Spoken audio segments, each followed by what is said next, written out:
Добрый день, уважаемые представители средств массовой информации, урматтуу телекөрүүчүлөр жана радио угуучулар. Борбор шайлоо комиссиясы бүгүнкү өтүп жаткан президенттик мөөнөтүнөн мурда шайлоодогу жана Кыргыз Республикасынын башкаруу формасын аныктоо боюнча референдумдагы шайлоочулардын добуш берүүгө катышуусу боюнча маалымат берет. Мен мурдагыдай эле сиздердин назарыңыздарды биздин ачык түз сайтыбызга бурат элем. Ал жерде 14:00 биздин маалыматтар жарыяланды. 1 минут.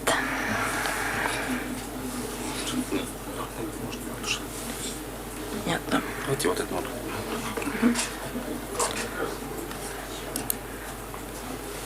Да, вот это. 13.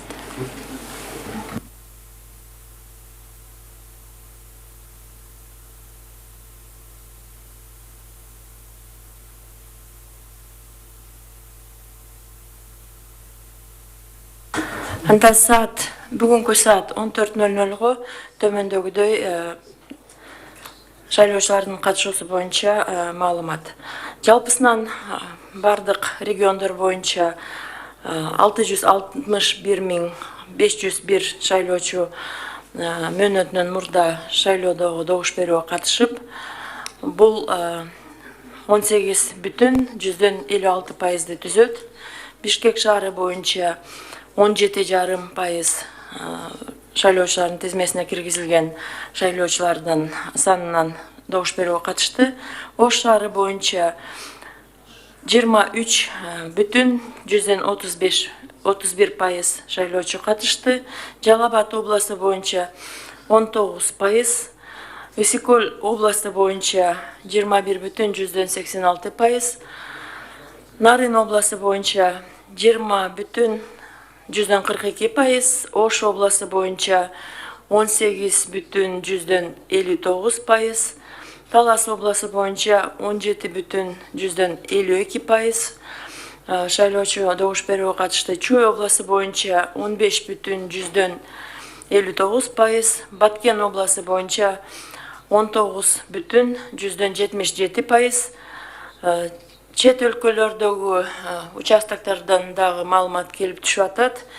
Саат 2-де Улуу Британияда, Лондонда ушул Европадагы акыркы участок ачылды. Бир эле участок чет өлкөдө ачыла элек, бул Вашингтондо. Ал участок бүгүнкү биздин убакыт менен саат 19:00 ачылат.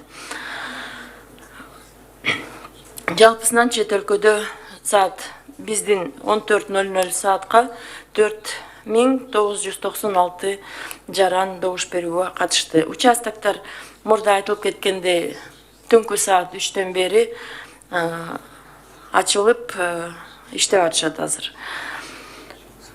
Референдумдагы ушул референдумдун катышуучуларынын добуш берүүгө катышуусу боюнча төмөндөгүдөй маалымат. Жалпысынан ошол референдумга дагы 661.152 жараныбыз катышты. Бул пайыз менен 18,55% түзөт. Бишкек шаары боюнча 72.050 жараныбыз добуш берүүгө катышты. 17,31%. Ош шаарында 32.255 шайлоочу катышты добуш берүүгө. Бул 23,33% түзөт. Жалал Абад областы боюнча 126.763 жаран добуш берүүгө катышты. 19,1%.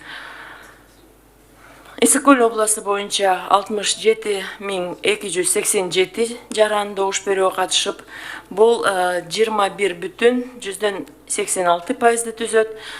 Нарын областы боюнча 41.306 жаран катышты добушка, 20,40% түзөт. Ош областы боюнча 134.884 жаран добушка катышты пайызы менен 18,66.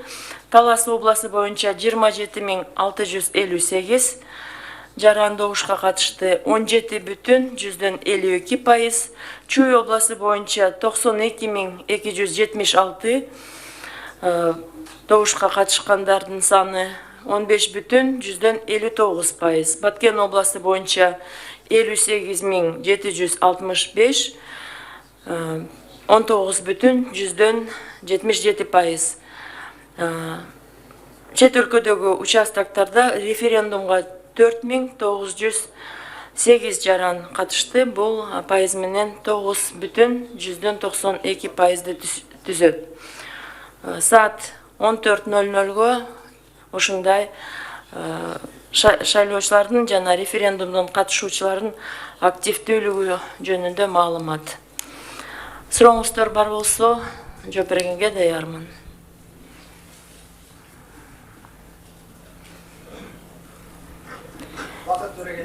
Азаттык радиосунан. Бакыт Төрегелдиулу, Азаттык радиосунан. Буга чейинки ушул убакытка чейинки шайлоо жана референдум өткөрүү күнүнө карата ошол кандай мыйзам бузуулар катталды? Анын ичинде добуш сатып алуу, административдик ресурс колдонуу боюнча фактылар барбы? Анан дагы бир суроо, бул аймакта шайлоо тилкелеринде автоматтык эсептегич урналар иштебей калып аткан фактылар кездешип жатат деп атат.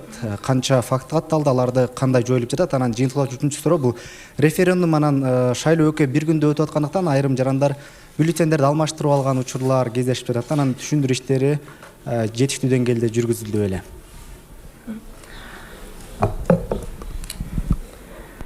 Биринчи суроо, кандай мыйзам бузуулар катталып атат?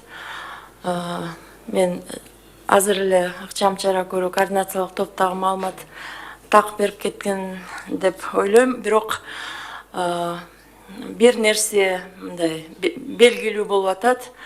Мурдагы шайлоо кампаниядагыдай жана добуш сатып алуулар, административдик ресурсту кыянаттык менен пайдалануу фактылар баарыбызга белгилүү болуп атат. Ошол массалык түрдө андай жок. Добуш сатып алуулар боюнча мурда шайлоо учурунда ушул бүгүнкү күнгө чейин 9 билдирүү келип түшкөн. Ал билдирүүлөр текшерилип атат. Айрым билдирүүлөр такталгандан кийин өзүнүн ордун тапкан жок. Административдик ресурсту кыянаттык менен пайдалануу боюнча 14 билдирүү келип түшкөн ушул добуш берүү күнүнө чейин. Алар боюнча дагы тактоо иштери жүргүзүлүп атат. Анан бүгүн добуш берүү күнүндө жанагы айрым участкаларда техникалык дагы проблемалар болду. Бирок алар кандайдыр бир мындай көп болгон жок. Алардын саны биз бардык участкаларга жана ыкчам техникалык жардам берүү топторду түзүп, алар толугу менен транспорт менен камсыздалган, алар ыкчам түрдө жардам бере алышат. Ошондой проблемалар болуп атканда оперативдүү түрдө жоюлуп атат. Бул дагы мындай көп бир санда катталды деп мен айта албайм. Бул орточо алганда анча көп деле андай факт эмес. Референдум жана шайлоо өкмөтүнө бюллетендерди салууда катышуу. Бюллетендерди эки добуш берүүнүн бюллетендери эки урнага салынат. Ар бир урна, ошол референдумдун урнасы президенттик шайлоонун бюллетендерин кабыл албайт. Ал алмаштырып салып алган учурлар болушу мүмкүн эмес. Эгерде алмашып алса, ал ошол эле учурда урна айтат, мындай бул туура эмес бюллетень деп, анан башка урнага салынат. Медер Ахматов, репортер KG. Скажите, насколько сильно ощущается ликвидация формы 2 на активности граждан в избирательном процессе? Спасибо.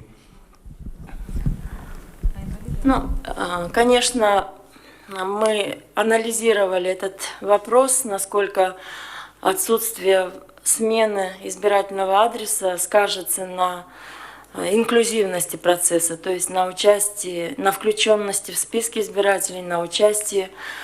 И очевидно, что у нас высокий уровень и внешней, и внутренней миграции. И для наших граждан за рубежом это право остается, а для граждан внутри страны эта возможность исключена в период этой кампании. Мы проанализировали группы, категории избирателей, которые могли бы остаться вне процесса. Но хочу сказать сразу, что все избиратели включены в список избирателей, все, кто сдал биометрические данные старше 18 лет, обладают активным избирательным правом, они все включены в списки избирателей по месту регистрации, по отметке в паспорте. Мы проанализировали, у нас же есть еще вопрос, например, такой, что более 1 600 000 граждан имеют паспорта старого образца. Есть паспорта нового образца, другая часть избирателей. И здесь нужен дифференцированный нужен подход. Мы определили покатегориально, что, например, старые паспорта, в которых есть несоответствие адреса в паспорте, адресу, указанному в адресно-справочной базе, они подлежат особому анализу, поскольку очень многие такие граждане голосовали по месту актуальной регистрации адреса, который, однако, отличается от паспортной отметки.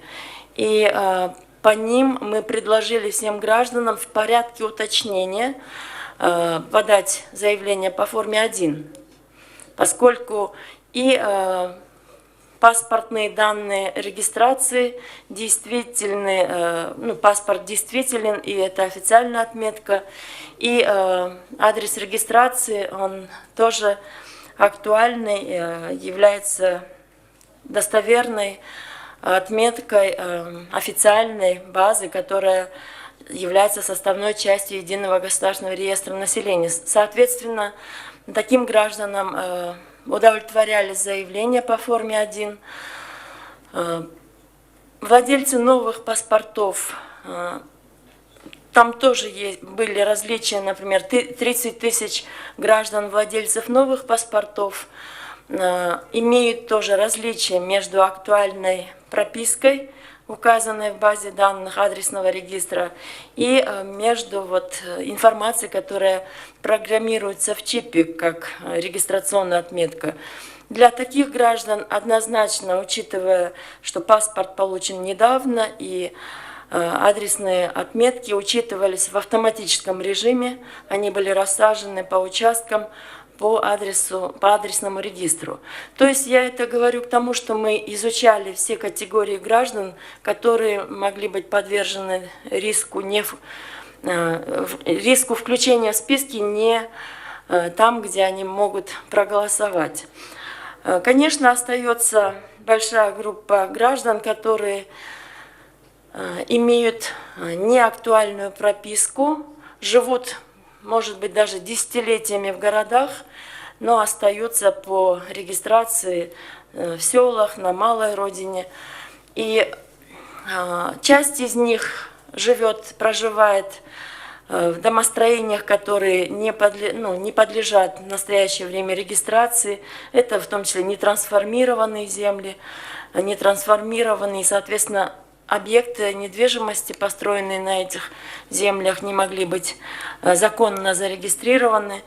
Но, опять-таки, мы изучали это для того, чтобы выработать подходы дифференцированные к созданию благоприятных условий для голосования граждан на следующие выборы. На этих выборах мы должны были бы все-таки провести полный...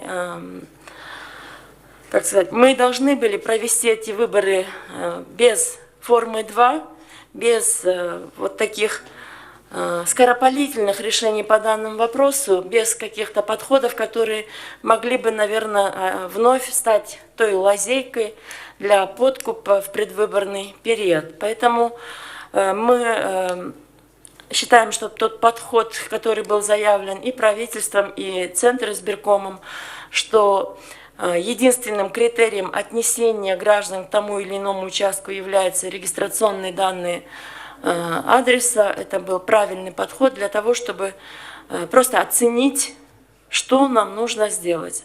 Я думаю, что к следующим выборам, а впереди у нас активный выборный период, и местные выборы, и предстоит и парламентские выборы провести, мы решим эти вопросы дифференцированно. Ош шаардык ички иштер башкармалыгы шайлоо тилкелерин ошол шайлоо участогунун төрагасынын уруксаты менен гана сүрөт жана видеого тартат деп журналисттердин ишине мындай тыюу салып койду да. Жакшы Бул канчалык мыйзамдуу? Ош шаардык ички иштер башкармалыгы шайлоо тилкелерин ошол шайлоо участогунун төрагасынын уруксаты менен гана сүрөт жана видео тартууга мүмкүнчүлүк түзүлөт деп журналисттердин ишине тоскоолдук кылып койду. Бул канчалык мыйзамдуу? Ошол конкреттүү участканы бизге айтсаңыз жакшы болот. Биз бул маалыматты текшерип берели. Анткени шайлоо участкаларда видео, сүрөт тартууга тыюу жок. Бирок ошол видео, фото тартуулар жанагы добуш берүүнүн купуялыгына зыян келтирбеш керек жана шайлоочуларга добуш берүүгө катышууга тоскоолдук кылбаш керек. Башка мындай чектөөлөр жок.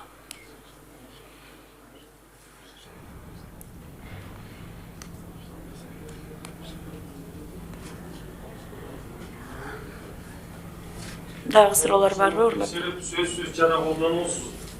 Анан ошондой тиги Участканын номерин айтып берсеңиз, да? сөзсүз. Ал жерде биз түшүндүрүү беребиз аларга. Бул жерде ошо Ош шаардык ички иштер башкармалыгынын басма сөз кызматкери Замир Сыдыков ошол өзү маалымат берди. Бул Конституциянын 11-чи беренесинде жазылып турат деп, ал баш мыйзамдын 11-чи беренесине шилтеме берип атат да. Биз сиздерге маалыматты дагы беребиз. Рахмат, бестештер, башка суроо жокпу? Нету других вопросов, коллеги? Спасибо.